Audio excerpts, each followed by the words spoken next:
Hi guys, welcome back to the channel. My name is Laura from PleiadianHealer.com, and in this video I want to talk about breath of fire, Kundalini yoga, and a few other things.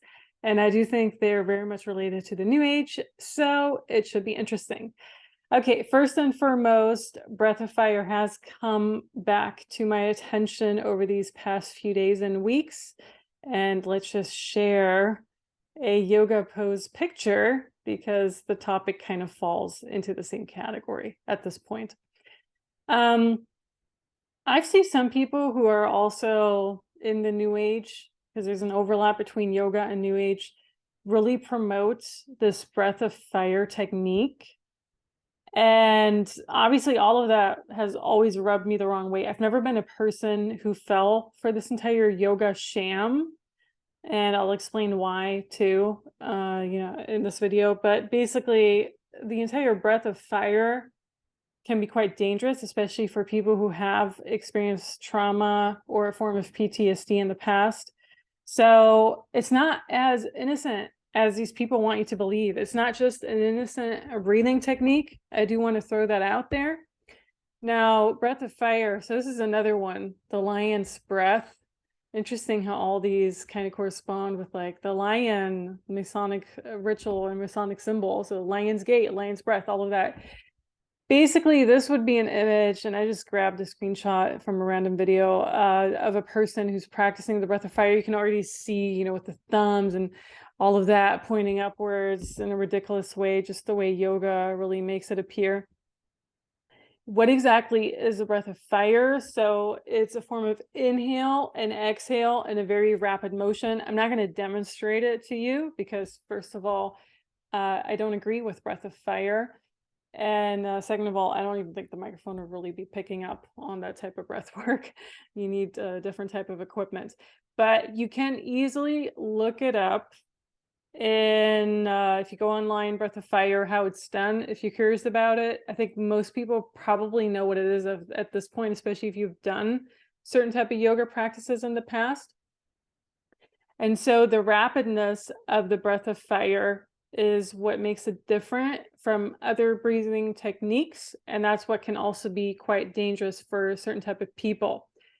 Nothing is innocent, really nothing out there. I just want to really point that out over and over again, especially if it is promoted by mainstream, if it is promoted by certain cults like the New Age, like religion, like all of that. And the yoga industry does fall into this. The origin of the breath of fire is something you should be looking up instead. And it's actually not even that easy to find anymore. But the origin of the breath of fire comes from something entirely different. It's actually a survival technique. And I feel that's also the energy of this entire technique, the breath of fire. It's a survival technique. And a survival means it's supposed to be used just for that, for when you're in survival mode. So from my understanding, what someone had told me in the past, I'm not sure if it was one of my teachers or like one of those yoga teachers, when you attend a yoga workshop, they kind of talk about the technique beforehand. But one of them, and this is years ago, back in 2014, one of those clowns basically told the class that the breath of fire technique originated, not sure if it was monks or other people. It originated from these people somewhere in a foreign country where yoga comes from. Could be India, could be Nepal, where they literally had to survive. And it was a cold circumstance, so it was probably in the winter. In order to keep warm, they had to use the breath of fire technique to keep their body temperature at a certain body temperature and to survive in those wintry scenarios. And so the breath of fire, so if it kind of heats you up from the inside when you practice it. The breath of fire is a survival technique meant for just that. When you're in full-on survival mode, when you have to survive somewhere, sure, whatever, do what you have to do. If you're about to freeze to death, whatever, okay, yeah, of course, the mind is a powerful tool, so is breathing, all of those things. But you for sure are not supposed to take this survival technique and use it on a daily basis in your yoga practice or in your spiritual practice, whatever you do every day. So by doing the survival technique, the breath of fire, a few things happen. First of all, you're calling in the original meaning of it, which is of these people who invented it, trying to stay warm in whatever condition they were. You're calling in the trauma every single day into your life. Why would you want to call in the trauma and the purpose like that? You don't. It makes no sense. People who have experienced PTSD before, or very high trauma before, you can actually call in a full-on PTSD episode with this technique. A lot of people comment, especially when people have never done the breath of fire before, a lot of people comment how uncomfortable it feels and how there's this discomfort in their body and they don't want to continue doing it, myself included. Actually, I've never been a fan of this technique. And the reason for that is that the more trauma you have in your body, the less comfortable it's going to feel, the more discomfort is going to come through. By the way, trauma and PTSD is stuck in people who were traumatized from childhood on.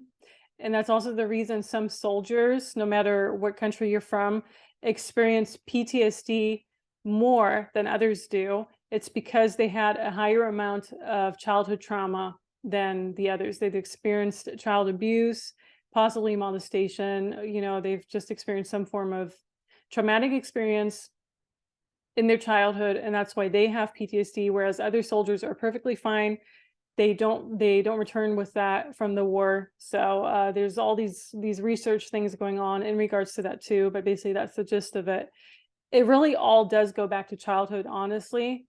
And it kind of reminds you that we need to keep that childhood sacred and whole for the generation to come, for the children right now. So the breath of fire and other breathing techniques can feel highly uncomfortable because of the trauma that's still stuck in people's bodies. The trauma, stress, and fear is stuck in people's cells and bodies, by the way, which is, so it's really stuck in your entire tissue. It's stuck in your muscles. Sometimes when people experience PTSD, I don't know if you've seen it before. I've seen it with people I was surrounded by, that all of a sudden, something slams or something honks in an unusual way. This person's on the ground, like her entire body reacted to that. They're holding their ears, they're like in a certain pose, maybe in a fighter pose, but that is PTSD, especially people who have experienced extreme war situations and other type of situations. You don't just have to be a soldier to experience PTSD. You can have experienced other type of things in your life, of course, but basically your entire body's reacting to that, including your muscle responses, your cell bodies, just entire physical body. This is also why tapping, real tapping, not the new age BS that they sell you as tapping, because that does nothing. When you see all these new age videos everywhere at this point, TikTok, Instagram, everywhere, maybe even on YouTube, that are kind of like, oh yeah, we're going to tap the trauma like this out of it. That is not tapping. Tapping needs to be properly done. It needs to be done like effectively. It's not just like tapping here, tapping it. No, that's not tapping. You need to do your research on proper tapping. It can work because it can tap the trauma out of the muscle. It can tap the trauma out of the physical body, but it's not just this lightly whatever. No, that is just another new age thing that people try to hijack, try to take advantage of, once again, because of capitalism, to make money off of it without knowing what they're really doing. So the right type of tapping can actually help in releasing it, and also other type of techniques. So just imagine you're sitting in a yoga circle, or you're sitting in some form of ceremonial spiritual circle, and you're doing the breath of fire. You may call upon you a full-on episode of PTSD or other trauma, and this facilitator will actually not know how to deal with that. They will barely know how to deal with that, because these people are not even properly trained in yoga. How many hours of yoga do you have to complete to have a certificate? 200 hours or something like that. They're barely trained in anything. They're not trained in yoga, and they're not trained in psychology, and they're not trained in other helpful techniques, how to deal with trauma, PTSD, whatever. Why are they even messing with this? Because it's all about making money. It's a cult at this point. I get it. Yoga was all about that to begin with. The original yoga has nothing to do with that, by the way. The original yoga Has nothing to do with losing weight or distorting your body, which I'll get to in a second too. But basically, yeah, so these facilitators will barely know how to even reply to that, and yet they're still urging you to do that. And I'm not saying everyone's going to experience PTSD when you do that, absolutely not. But the discomfort that people feel, there's a reason for that. And it feels uncomfortable for a lot of people because a lot of people are under some form of traumatic experience. And trauma is subjective. You know, what's traumatic to you is not traumatic to another person, all of that. So stay away from these techniques is my point, because the breath of fire, the origin of it is a survival technique. You're re-emphasizing that energy of survival, which survival is linked to trauma. You know, when someone's trying to stay warm in a cold condition, or for whatever reason they invented this technique, that's because they're replying to trauma in their body. They don't want to die. They're doing the best they can to survive. Why would you want to call upon that energy from a purely energetic perspective? I don't want to call upon a survival technique that can cause trauma when I'm doing my spiritual practice. I want to call upon a helpful technique. So the breath of fire is really just that. And yeah, a lot of these spiritual ego gurus or facilitators really don't know what they're doing when they do it. I've seen it over and over again. Every time I see a ceremony and this person's trying to do that, especially in the beginning, to get it started, to break the ice, to do whatever, I keep doing this. I'm like, why? Why are you doing that? You have no idea what you're doing. And you might cause a lot of damage with the people attending. And then second of all, what if someone does experience a traumatic episode while doing that, or PTSD somehow? Are you going to be able to help them? No, because you don't even know what the F you're doing. You're not trained in anything with your 200-hour yoga certificate. You don't know anything really. You know, that's basically what I always like to think when I see that. Okay, let's move on to other things that are related to it. A lot of yoga poses, like I already said in a previous video, can be very damaging to your physical body in addition to your energy body. So I always love the example of the lotus pose. The lotus pose has to do with your knees kind of being like that, pretty much. That can really damage your knees and also displace your kneecaps over time. So every single person, I don't know what you call them, the people that deal with the legs and the knees, they will tell you that. The type of doctors that deal with that, they can tell you the lotus pose is damaging to your knees. And a lot of people actually like to do these, I don't know how many times, like once a day, once a week, whatever. So think about that. It's similar to other where you're always kneeling down the entire time. All of that can also be damaging to your knees. And so that's kind of like the prayer motions. Kundalini yoga. Okay, so Kundalini yoga has nothing to do with the regular yoga at all anymore. Let's just go into the definition of the Kundalini yoga. Kundalini yoga is a form of yoga that involves chanting, singing, breathing, exercises, and repetitive poses. Its purpose is to activate the so-called Kundalini energy or Shakti. Now, I myself can tell you, I got rid of my Kundalini. The Kundalini is an entity, by the way, and it's a snake-like entity. I got rid of my Kundalini a few years ago, best decision of my life. Kundalini is completely hijacked at this point. It won't do you any harm to get rid of it. You can get rid of it. This is a great picture. We might keep it. You can get rid of it on your own, and I would highly recommend anything that that's messing with your energy body like severely, like all of these huge removals like Kundalini removal and all of that, you possibly chakra removal. If you're drawn to that, do it on your own. Don't have another person do that, because this is your energy body. This is your own, you know, spiritual journey, and you don't want someone meddling with that and calling in a whole bunch of entities or putting some attachments on you. And most of these people, you know, I've already said it in my one video where the chakra removal was gone wrong. Most of these people don't know they're doing it because they're just following whatever was told they were told to do, or whoever taught them. They're calling upon all these entities. They don't know what the heck they're doing, really. And they're hijacking pieces of you too. That's the real danger behind these major removals. So it's not just like a cord removal or an intrusion removal or some sort of implant removal, which even with those, with the wrong practitioner, can do damage. No, it's like all these huge removals like Kundalini removal. You want to do that on your own, and you want to make sure you're ready for that too, because not everyone's going to be ready at the same time. So I actually teach Kundalini removal in my Be Your Own Shaman course. In case you're interested, I'll put the link below. But basically, Kundalini is an entity. You want to remove that if you can. You don't want to mess with it. It can actually even cause blindness in some people if it really gets, activated. It's not even getting activated, but it's like it can actually do a lot of damage to you. And just because it hasn't done it to you yet doesn't mean it hasn't done damage to other people. You got to think about that too.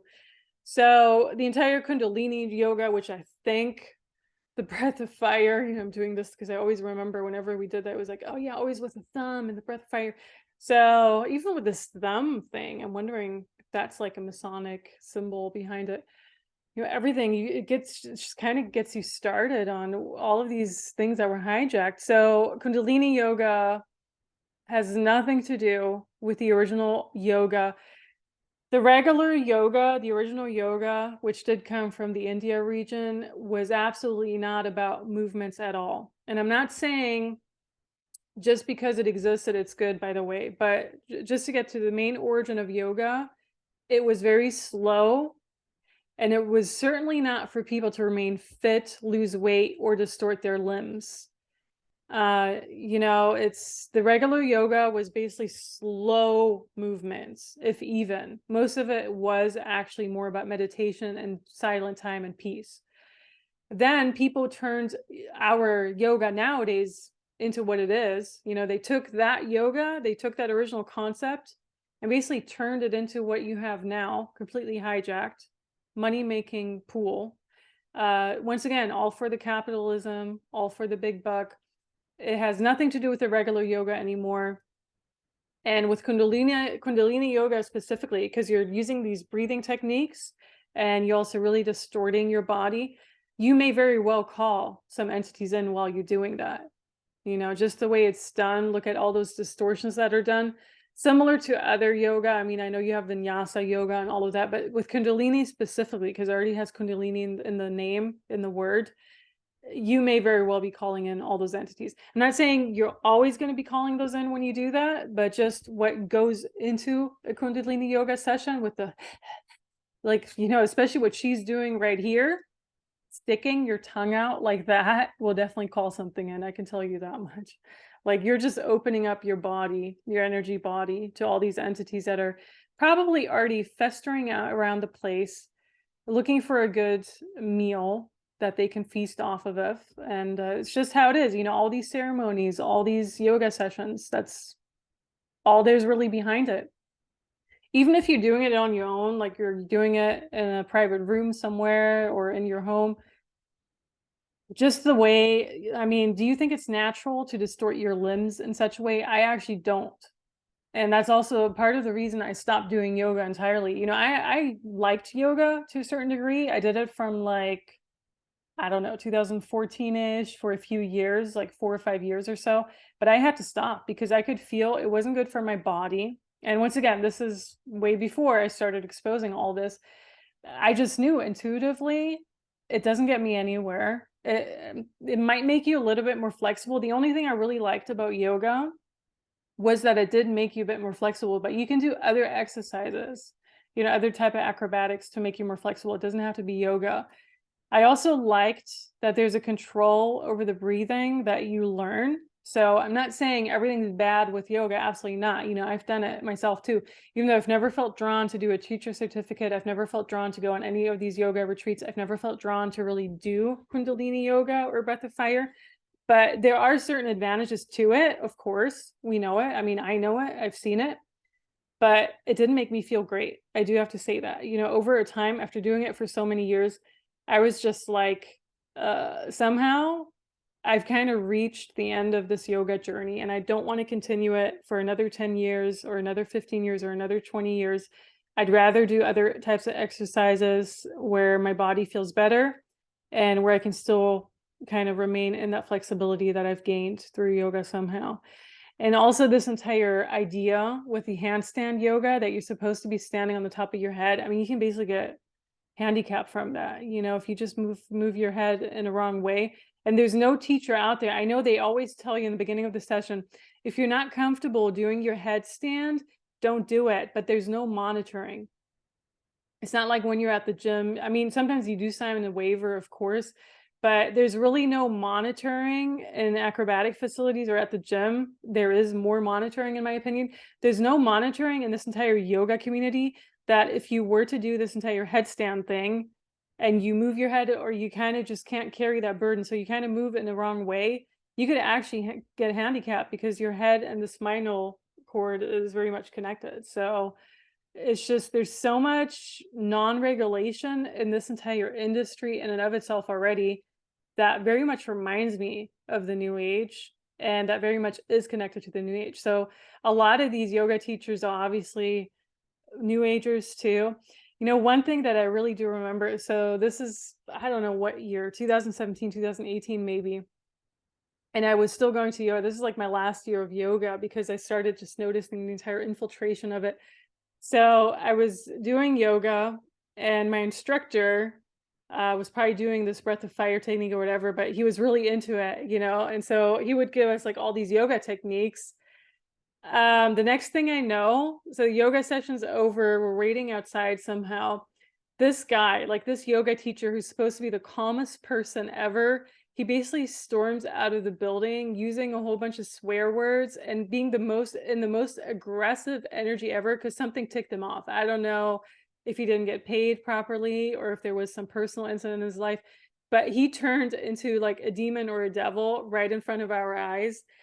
And I basically just look at him and I'm like, wait, you were just our yoga teacher teaching us all about control of our emotions, control of our body, control of our essence.